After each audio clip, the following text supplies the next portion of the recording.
Brilliant. Hi, I think we're live, everybody. Great to see you all rushing in. It's a brilliant moment when those numbers start flying up and we can see you all joining us. Now, we've got an amazing series of guests, three amazing, incredible guests I couldn't be more delighted to have with us today, who are all going to talk to us about improvisation and the skill that is in the world of acting, in the world of music, in the world of folk music, in the world of jazz music, and how it can kind of help us find who we are as artists and also help us have an awful lot of fun and be really playful in our music making. So without further ado, I'm going to screen share and ask our incredible guests to introduce themselves. So here we are in the webinar, making it up as we go along, the world of improvisation. And let's see who's up first. It is Stephen. Welcome, Stephen. Hello. Hello. So can you tell us a little bit about you? What are you doing in these pictures? Well, so I'm mainly an actor. That's the thing I do most, and I mostly do, I suppose, comedy. And this was a show that's nearly 20 years old now. I'm very upset to say. It's called Green Wing, and it was set in a hospital, and I played an anaesthetist. And then there's two surgeons there, played by Tamsin and Julian. We filmed it in a real hospital. And there were real people in the hospital while we were filming. And one day, walking down the corridor, I had a scene where I was throwing squash balls over my shoulder. And at the end of the scene, the director said, cut. And I turned around and there was an old man who'd just been wheeled out of an operation covered in squash balls. But he was fine. So that was a lovely show that I did. And this is The Man in the White Suit, which is a West End play that I did the year before last, just before the theatres all shut down, about a man who invents a material that cannot be worn down at all. So you only need to buy one set of clothes for your entire life. And that causes all sorts of problems. And it's based on a film from the 50s. So that was fun. So I played a scientist in that. So a doctor and then a scientist. You get to do lots of different things. Here I played a writer. On the left, is a play I did at the Royal Court in which I was a man who was pregnant. That is my wife. And it's set in the now, but in a world where they've managed to work out how to make men have babies. And it was it was really good fun. And on the right is a show I did with Tamsin. Again, you'll recognize her from the doctor picture. She played my wife in this, and that's Matt LeBlanc, who was in some show called Friends that I'm sure no one's heard of. And we were writers, and Matt LeBlanc played Matt LeBlanc, because why not? When you have Matt LeBlanc, you might as well play Matt LeBlanc. And it was about two writers, British writers, who go to Hollywood and the trouble they have in Hollywood. So that's us on a red carpet in Los Angeles. So all sorts of different acting and theatre and TV and film, and then you're also in kind of quiz shows and improv situations. Yes, I do some presenting. So this is me presenting Have I Got News For You, which I've done about a dozen times. And I do a show on Sky Arts called Portrait Artist of the Year, which is about painting. And yes, and I've got a radio show at the moment, which I talk to people about their confessions, 3 things they've done that they're not particularly proud of.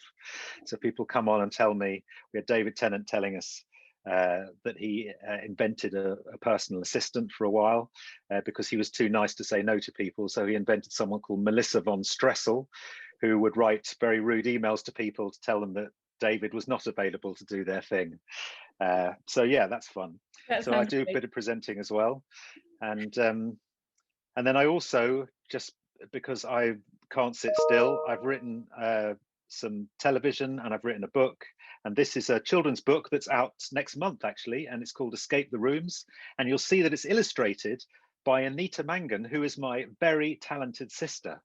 Wow. She is a year younger than me, and we've known each other our whole lives. And she has drawn these incredible pictures. And there's one picture in the middle of the book, which is a whole row of characters. And she snuck in a picture of me and of her and of our other sister called Lisa, that no one else knows about apart from you now and me and Anita. So yeah, it's a funny book about 2 kids who end up in a crazy world and have to solve all sorts of puzzles to get out of it. And we can, so we could buy that next month when it comes out. Yes, please do. Excellent. Great, thank you so much, Stephen. So who's next? Katie's up next. Tell us a bit about you, Katie. Hi everyone. I'm Katie and I'm a violin player, and I am from Edinburgh originally. So I do lots of different things, as Kath said, lots of different styles of music, and I mean, I absolutely love my instrument. I love the fact that it can do so many different styles of music. And something that's also quite cool is that I am featured in this picture that you can probably all see on your screen just now. So I used to be a member of the NCO, which was just fantastic. And I was so lucky because I got to go to China with the orchestra, which was just something that was just an unbelievable experience. It was so great, and it completely blew my mind. It was amazing. So yeah, I studied classical music. I'm looking very, very pleased to be playing this lovely quartet with my friends in this picture. I studied classical music, but I've always had a real interest in other kinds of music as well. And obviously growing up in Scotland, I had quite a lot of opportunities to play folk music and to hear folk music. And also my dad is a jazz player. He's a dentist in the daytime, but he's a secret jazzer, and he's fantastic. And growing up, there was always jazz music playing in the house. I was always hearing either him playing or listening to his records and things as well. So I've always had loads of different styles of music going on in my life. And those of you who play the violin will know that it's really, really versatile instrument, isn't it? It does so many things. So I've sort of just been really fortunate to be able to add lots of different styles of music to my career as a violinist. So this picture that's on the screen just now is a picture of my band Kabantu. And Kabantu means of the people. It's based on a South African philosophy, Ubuntu, which is so the philosophy is we are who we are we are who we are because of who everybody else is. And I think basically it's a philosophy about sharing your experiences, sharing your influences, sharing your sort of opinions on things, and basically learning from each other. And I think that's essentially quite a lot of what improvisation comes down to as well. You know, it's your own interpretation of things, but you're also responding to what's happening around you. And so our ethos as Kabantu is that we write all our music together, we work as a team, and we bring an individual element to all of that. And then when we put it together, that's when we create a fantastic sort of end product. And it's just so much fun. Yeah, we've got a tiny clip now to see a Kabantu in action. Here we go.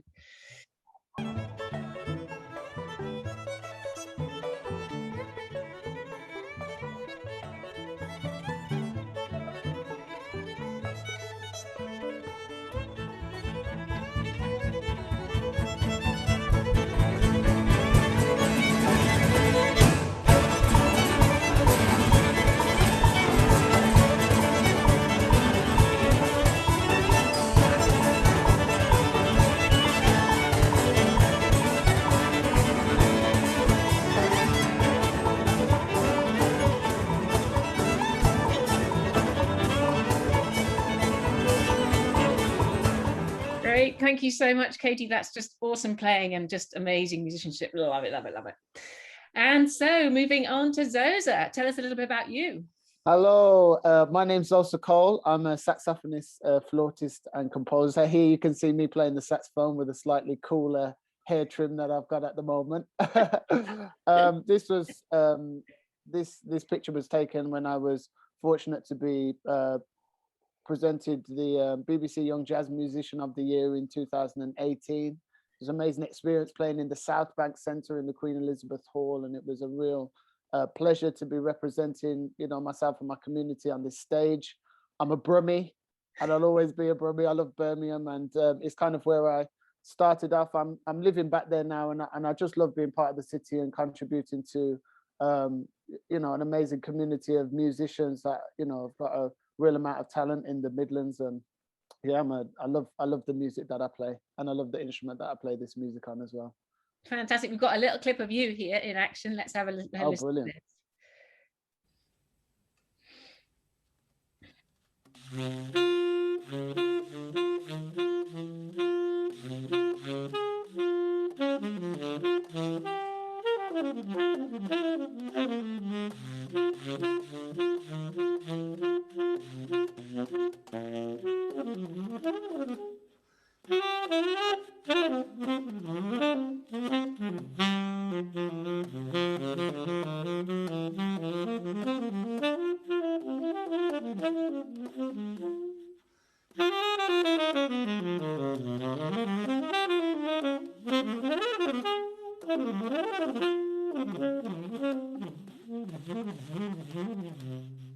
Amazing, amazing playing. And you've got your own band, is that right?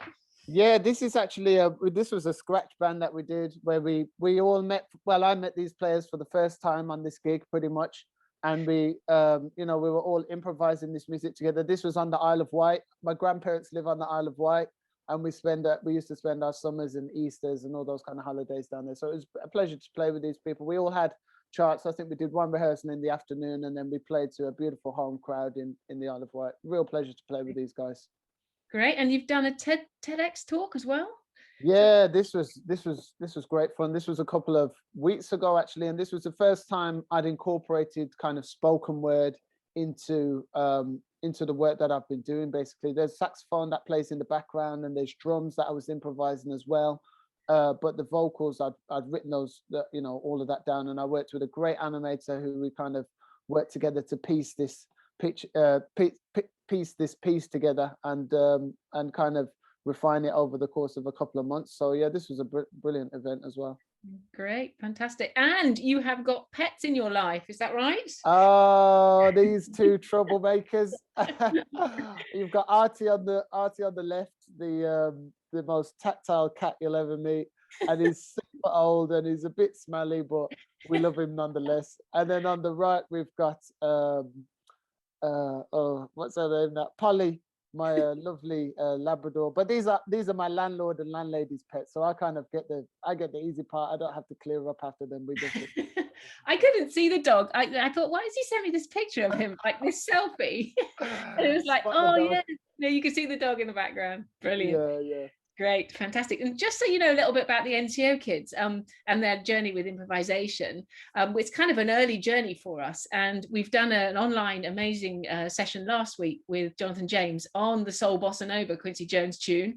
So we had all the kids out there improvising, and we ended up by performing the whole thing together digitally, which was loads of fun. And they've also been improvising a bit of a soundtrack for Wallace and Gromit.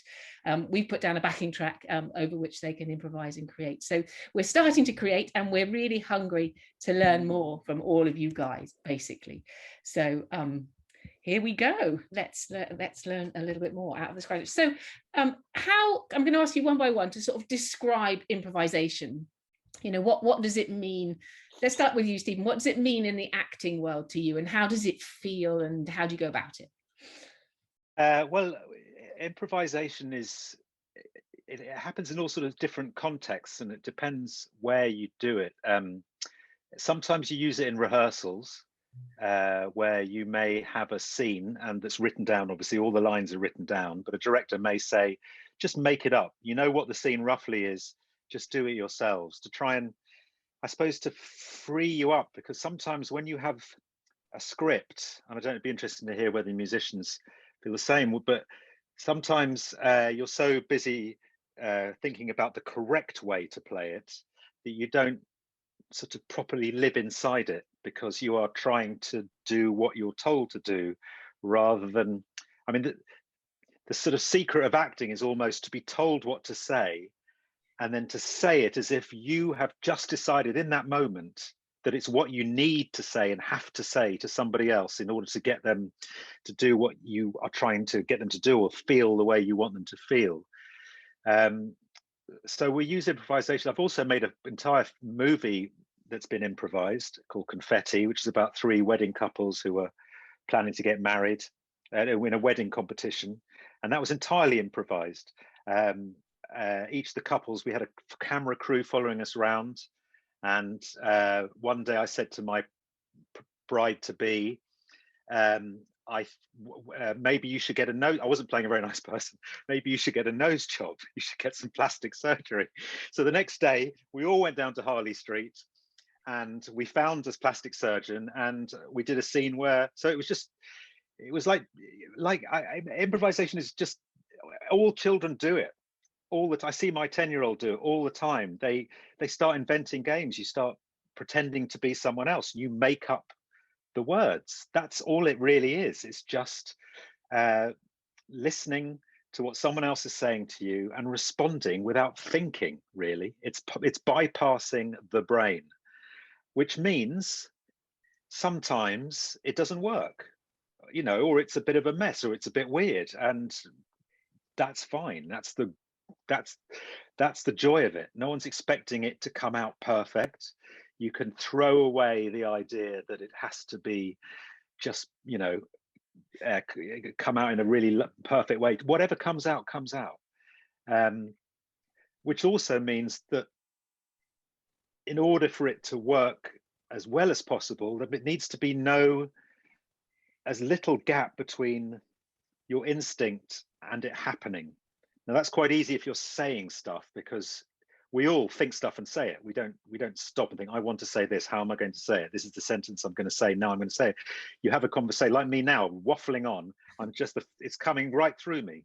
But obviously, if you're playing an instrument or whatever, you need to be able to translate that instinct straight into music without going, oh, what's the, or, you know, whatever so that's music, by the way, that I was doing there. That's,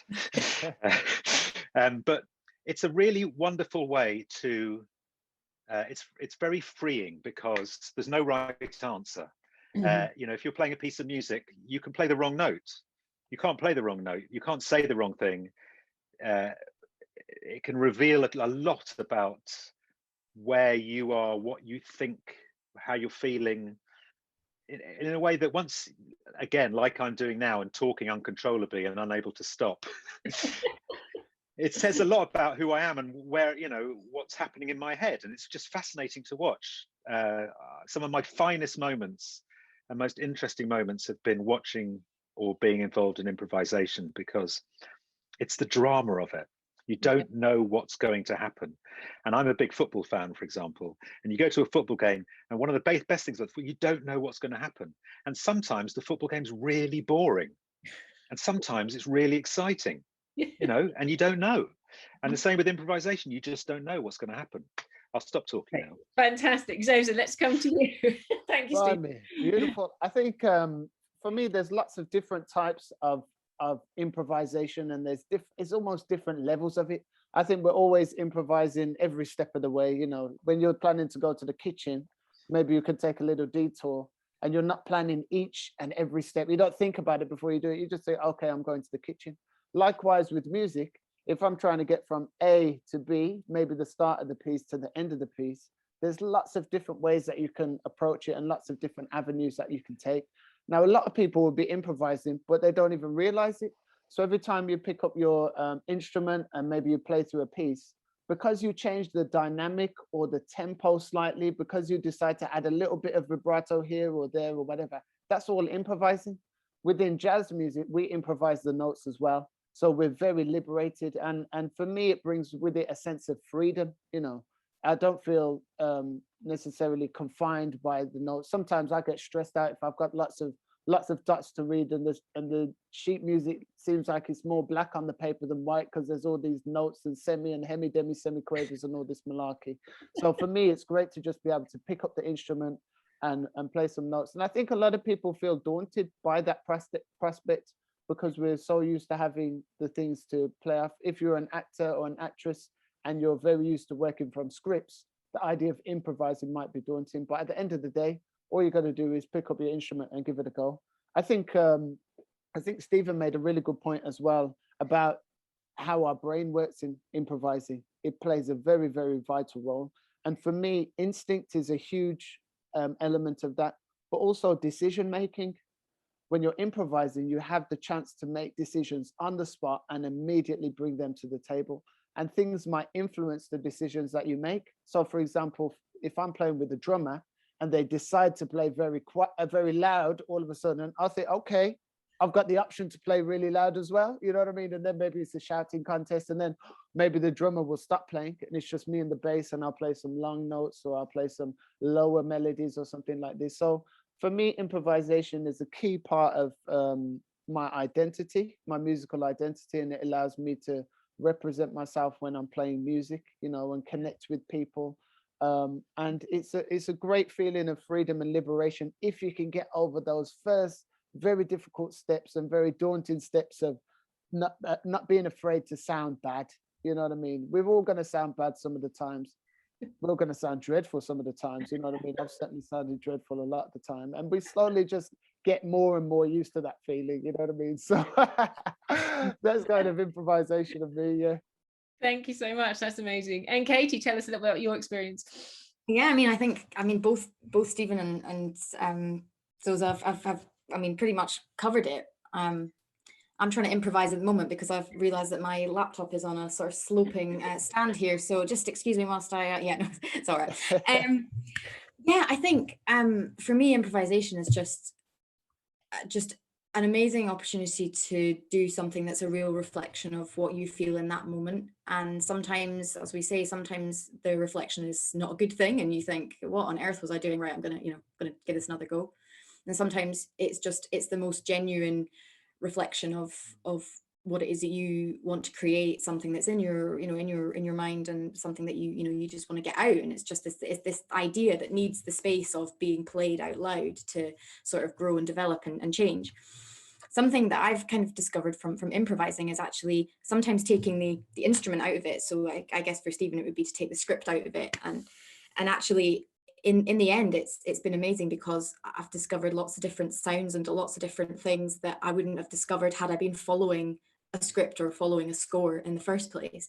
So for example, in Kabantu, in my band, we had a rehearsal one day, and I wasn't feeling particularly inspired or anything, and we were, I've kind of always quite liked singing but not being very confident. I had a really sore throat, and I thought I'm gonna sort of sing quite quietly, and I thought, you know what, I'm just gonna whistle this. So I just whistled this melody, and now I whistle as a massive part of what we do as musicians. And obviously over Zoom it's not the greatest sound to hear, but I have this kind of slightly crazy whistling talent that in the moment felt like the easiest way for me to get out what it was that I wanted to say and what I wanted to try in a sort of a safe space, and not have somebody say like, what are you doing? It doesn't say that there, so I just think it's great. And obviously when you're improvising with other people, it's a real challenge for you, but it's also this amazing opportunity to work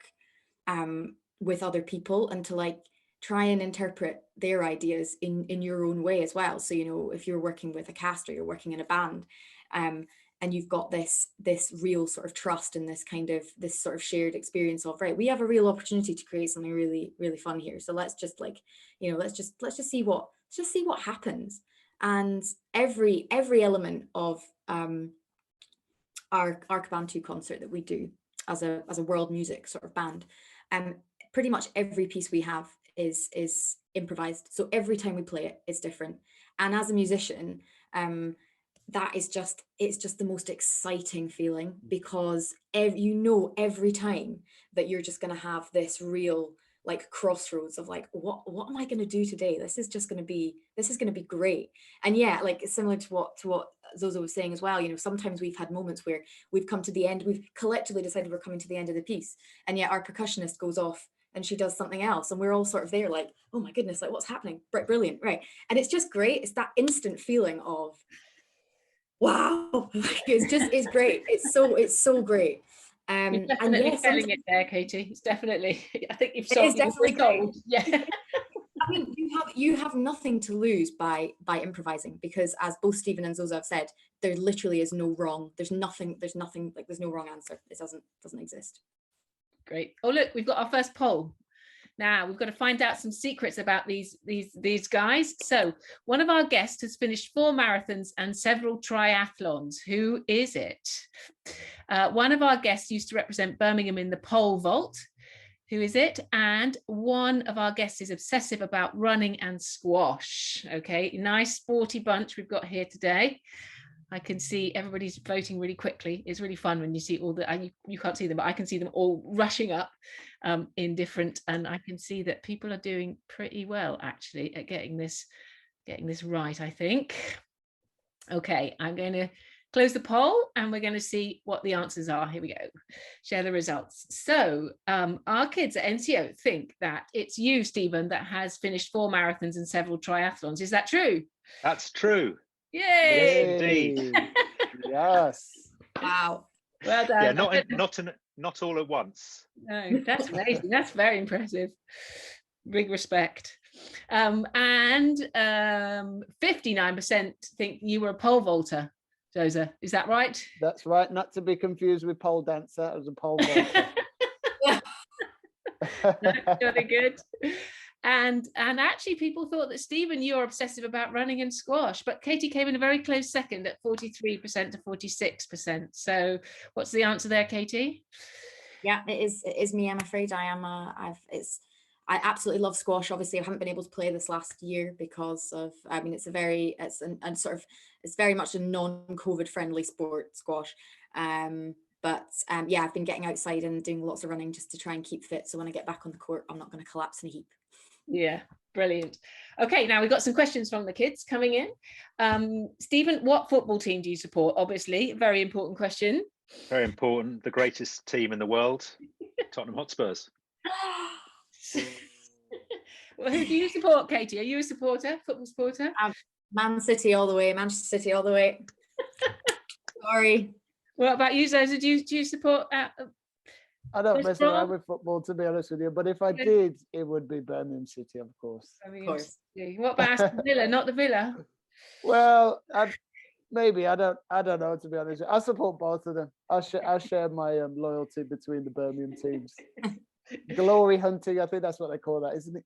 Yeah, that's right. So to use those, because you play several instruments, what's your favorite one, they're asking? Oh, well, I absolutely love my tenor saxophone. And it was a funny story how I ended up playing the tenor saxophone and not the alto saxophone. So I suffer from asthma, and I was having joint lessons with someone in Ladywood Community Centre, and they happened to have worse asthma than me. So they had the smaller alto saxophone. And because my asthma was slightly less bad, I had the slightly bigger tenor saxophone. But I'm just in love with my instrument, and that's my absolute number one. Other than the drums, I love playing the drums, but I'm not very good at them. Great. And a rather random question for each, maybe for you, Katie. What's your favorite animal and why? Oh, I quite like frogs. Just because I think they're quite chilled. I don't know. I just think that, they're quite happy. They have a swim and then they sort of like lie and relax on warm pebbles and things. I think that's probably quite a nice life, really. Yeah, if I say it's frog, yeah. What about you, Stephen? Would you have a favorite animal? Elephants. Yes. I mean, they're just. I mean, I know it's pretty obvious, but they're very big, and they are just so cool. I don't know, there's just something about them. They're also the only animal with 4 knees, so for that alone I'm very happy with that. Wow. Yeah, I didn't know that. 4 knees, they all go forward and they all kneel down. They kneel the front legs the same way as the back legs. Yeah, there you go. Biology lesson. Fantastic. Yeah, great. Okay, and another question. What do you do if you suddenly have a blank mind during an improvisation solo? That's from Leah. Do you want to take that, Xhosa? Yeah, that's a great point. That's a very, very, very good question.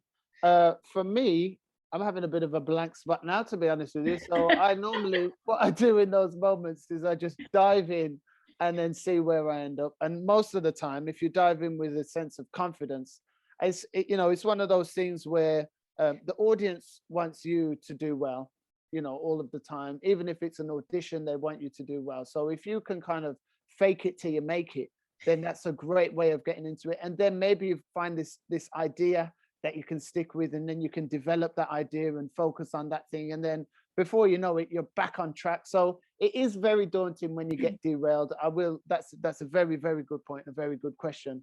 And one of the other things that it tends to happen for me, because I normally play in ensembles, is if I leave, one of the great things about improvisation is leaving space. So if you allow time and you let someone else make a comment, or the drums can play and they can feel that, you can kind of share the responsibility out a little bit. I have a tendency to just keep, blabbing on musically, always the next note, next note, next note, next note.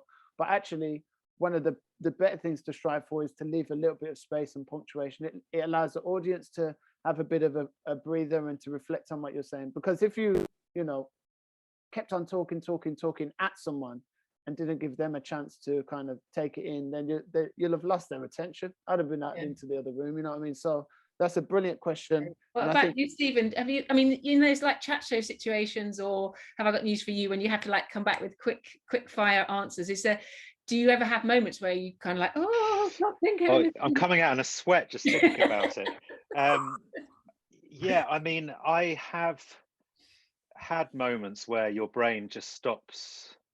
And that's normally because you're not there. You've suddenly gone somewhere else. You're worrying about what you're going to have for dinner, or and then you look up and there's 1,000 people looking at you going, "Going to say something?"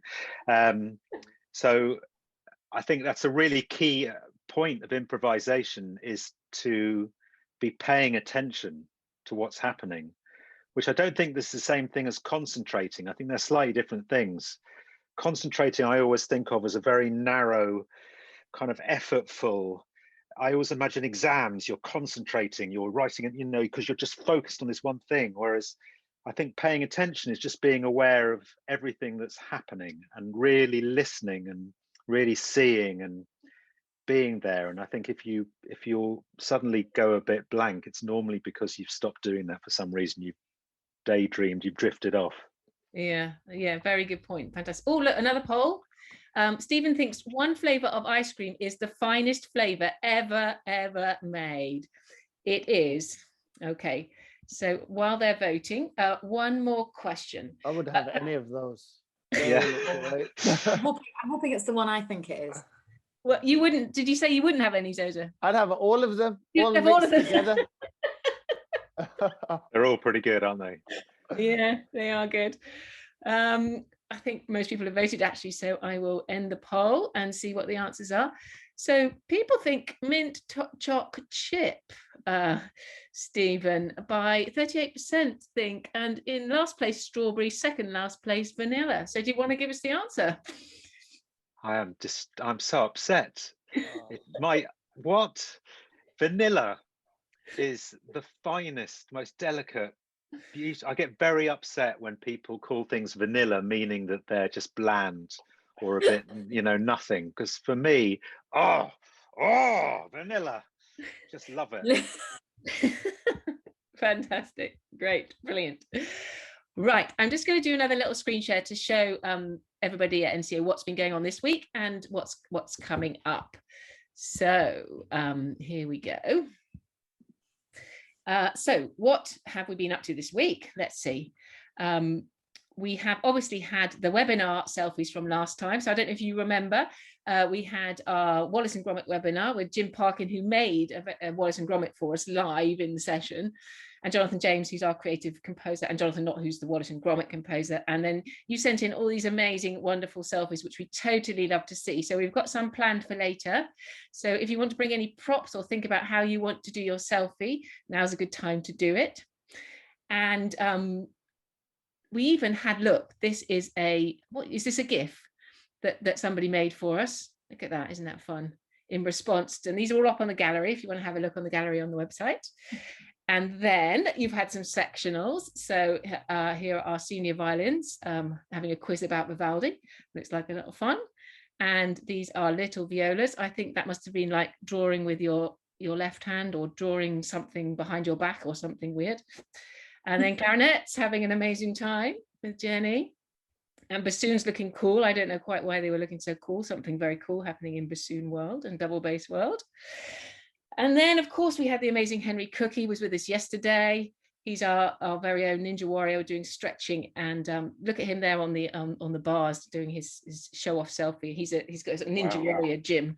Wow. Amazing guy working with us. We're really super lucky to have Henry as part of the team. And thank you for sending in all your On the Move recordings. This for you guys is the big multi-track that we're making. This is the one we did last year, which was 330 videos, and we've got 600 kids on the program this time, so it's going to be double the size of this, and it's a really funky. They've just sent in all their recordings, so thank you guys for sending them all in. And the musical postcards keep coming in. Let me hear a little tiny one of this one. This is Georgina.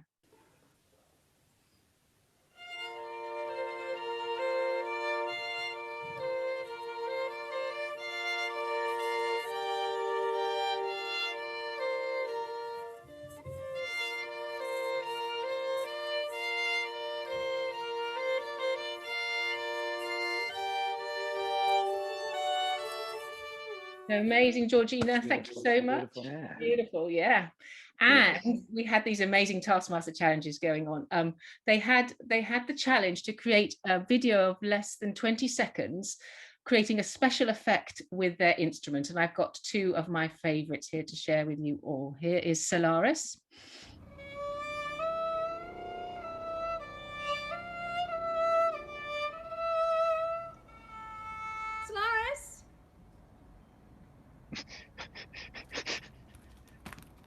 Wow. Yes. Oh, great. Cool? Yeah. And then this one, this is awesome. Have a look at this.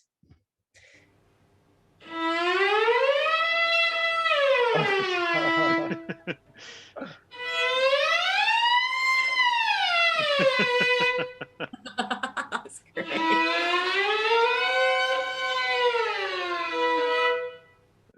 So there we are. Isn't that Wow. a lot of fun? Amazing. Brilliant. So what's next? So next week we've got lots of stuff going on. On Sunday we've got a parent session. If anybody wants to join us with Stuart and Caddy Mason, talking about how they've supported their amazing family in their kind of musical journey. And then under 13's big week for you guys. You've got a sectionals on Sunday and orchestral social on Wednesday. Then we've got the adjudication of the Wallace and Gromit soundtracks on Thursday, and we've got an escape room on Friday, musical escape room going on. So lots to do next week. And don't forget that Katie is going to be back with us on the 17th of June doing an improvisation session then. So you can come and see her in action and we can all join in with her then. So there we go. Right, let me see what other questions have come in while we've been chatting. What happens? Have you got any top tips for getting started? Katie, do you want to take that one? Yeah, I think definitely listening to things. Give some of your, if you have a favorite singer or a favorite violinist, say if you're a violinist or clarinetist or whatever, have a little listen to some music that you actually like first of all, and just have a think about what it is that it maybe means to you and some of the things you like about it, and see if there's anything that you could potentially add in as well, because I know that at NCO you guys are all fantastic musicians, so really just rely on your ears, even if it just means just playing along really quietly to something, adding in a couple of notes here and there. Don't be afraid to use your voices, don't be afraid to use your bodies. You know, you can do all sorts of things, even if it's just tapping out a rhythm or something. That can be all you need. And sometimes I've found really interesting inspiration from just really bizarre sounds. So even things like hearing a bird, or hearing a particularly, there's a coffee van that drives around one of my streets, and it has this really loud sort of horn thing that it blares out with like a little sort of jingle, and it started during lockdown, and I think it was just a way for people to come out their houses and get some coffee, and it's just a great sound. And I was like, you know what, that's it just makes me sort of smile a little bit. And actually sometimes it's been, if it's kind of coincided with the time where I'm playing my violin, then it's just quite fun to sort of jam along a little bit. So I think just don't be afraid. It doesn't have to be a complete idea right from the start. And also you don't have to put pressure on yourself to sort of sit down and say, right, I'm going to improvise now. It can actually just be anything. If you're practicing, you can add in something, just try adding in something a little bit different, and you never know what you might actually create. So just be really brave, I think is what I would say. But be brave. How about you, Stephen, in the kind of acting world or presenting world, improvising, how would you start? Well, there's one golden rule when you're improvising with someone else. It's kind of the basic rule, which is you always say yes to everything that's offered to you. So if I said, oh look, this spaceship just landed in the room, and you said, that's not a spaceship, Stephen, that's your teacup, then that's kind of the end of that particular thought. So if I say this is my spaceship, you go, oh yeah, it is a very interesting, and then you just build on it. But enjoy it. Yeah, leap in. I mean, turn off the "it's got to be good" switch in your head and just see what happens.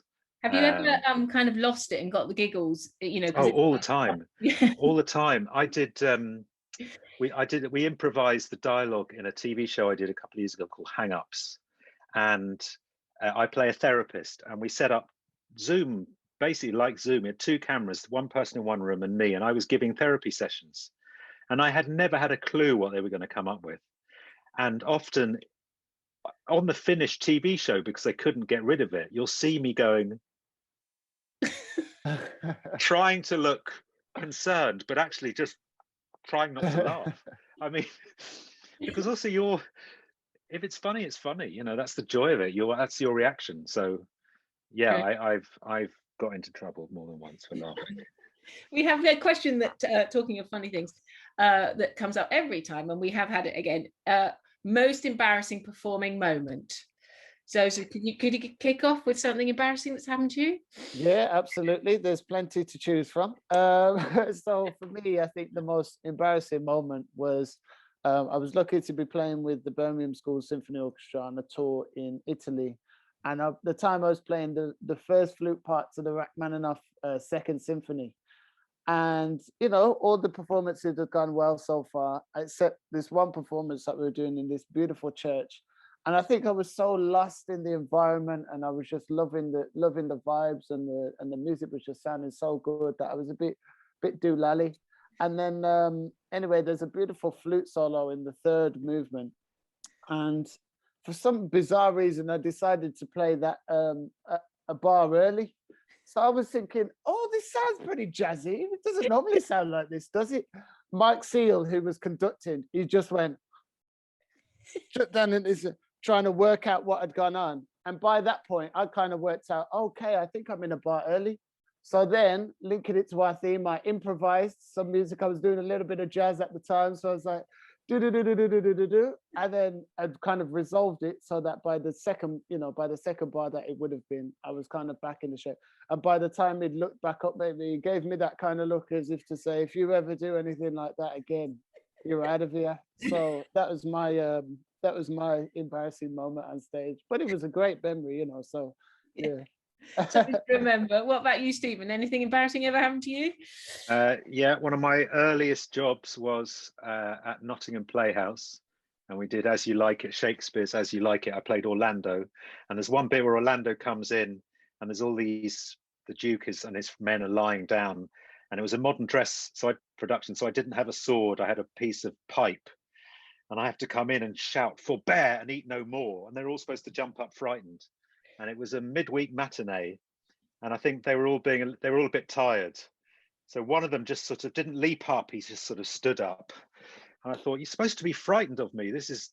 So I took another lunge at him, and he was genuine, because I would never done that before. And he stepped back and fell off the front of the stage into the audience, which was fine. He was fine. And he didn't land on anyone. The other thing is I just remembered, I did Jeeves and Wooster in the West End. And at one point during the show, I had a policeman's helmet that I throw to someone in the audience. And I threw it to a man who I didn't realize was holding a big tumbler full of red wine. And as I threw it, he went, "Ugh," like this, right in the face of the woman sitting next to him, who wasn't with him, who was wearing a white felt beret. And she was covered, and about 5 rows back were all covered in red wine. Oh no! So I had to jump down and say, "I'm really sorry." Embarrassing. What about you, Katie? Yeah, that's a hard one to top. It is. It's really hard. It's really hard. I've got a bit of a gross one as well. So if you're squeamish, fingers in your ears at this point. I was doing a concert, a beautiful concert hall. We were doing a a recital, and I'd been learning this really intense pizzicato on the violin, like rock star kind of like pizzicato. And I've been practicing it for ages, trying to develop like loads of like strength in my thumb and get this like really sort of, course, Kath will know, you kind of need to, it needs to be like really tough skin to sort of sustain all the motion for the strings. And I thought I got it. I actually I woke up the day of the concert and I had like a blister pretty much the size of my thumb, and it was right there. And I thought in the rehearsal, I was like, this is great, yeah, it's fine. Do you know what, I'm just going to improvise it. I'm going to improvise it. And it got to the concert, tried improvising it a little bit on a different finger, and thought, I'm just going to have to go for it. I'm just going to have to grin and bear it. It's going to be fine. So of course there I am giving it absolutely everything, and it just goes, and it just explodes all over the violin, all over the strings. And of course the audience were quite close, and I didn't look to see if anybody got covered. But, let's hope not. But it was, and it really hurt as well. And I was like, this is great, this is great. Oh no, that's too much. It is too much. It was too much. Never again. God, we're speeding through, and we're nearly out of time. Well, we are out of time, but let's just carry on for 2 more minutes. I just want to share one more poll, which is about a piece of advice. The best piece of advice that Xhosa received as a young musician was, take care of the music and the music will take care of you. When the elevator to success fails, you take the stairs. Or if you have put all the hard work in, you will have nothing to regret. Okay, so I wonder what people think. Do you recognize those, Xhosa? I do, and there's one that wasn't it, but I need to take note of that one. I have heard it before. It's beautiful. Yeah. Wow. Great. Let's see what people thought. People thought, oh, tied is the elevator to success, and if you put the hard work in. That's interesting. So let's share the results. Do you want to tell us what the answer is? Wow. Well, the answer is the first one, take care of the music and the music will take care of you, and it has done so far. But the one that I love as well is when the elevator to success fails, you take the stairs. That's a brilliant bit of advice that is right there. Yeah. Wow. Have you ever had any moments where you haven't like succeeded at things? Because you see people up there like you, amazing guys doing all this amazing stuff, but you know, were there ever moments where you didn't excel, Xhosa? Well, I think there's not a top floor. I think that's the point. You know, it's, you know, all the accolades are great, or you know, you get to do this performance, that performance, or whatever.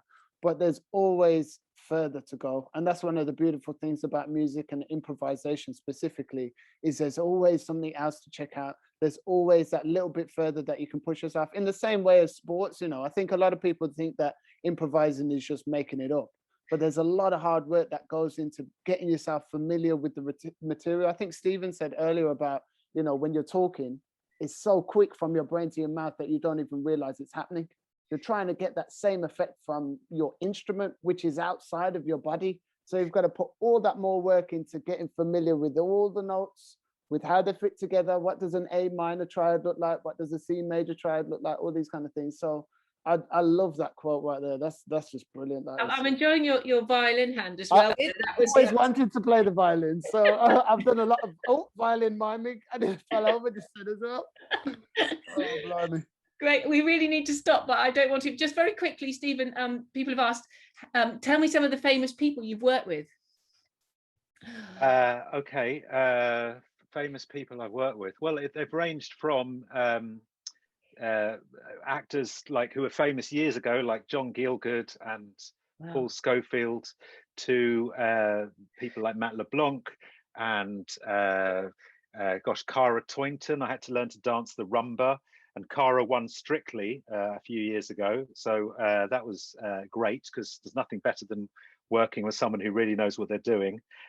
Poor her, though, can't say the same for her. I am David Tennant I've worked with, and Matt Smith, and Olivia Colman. I mean, pretty much at some point or other, almost anyone you can think of. I've been doing this for quite a while now, so I've been very lucky, and I've worked with lots of great people. Oh, amazing. Well, imagine if you three could get together and do like some kind of improvised evening, how awesome that would be. Yeah.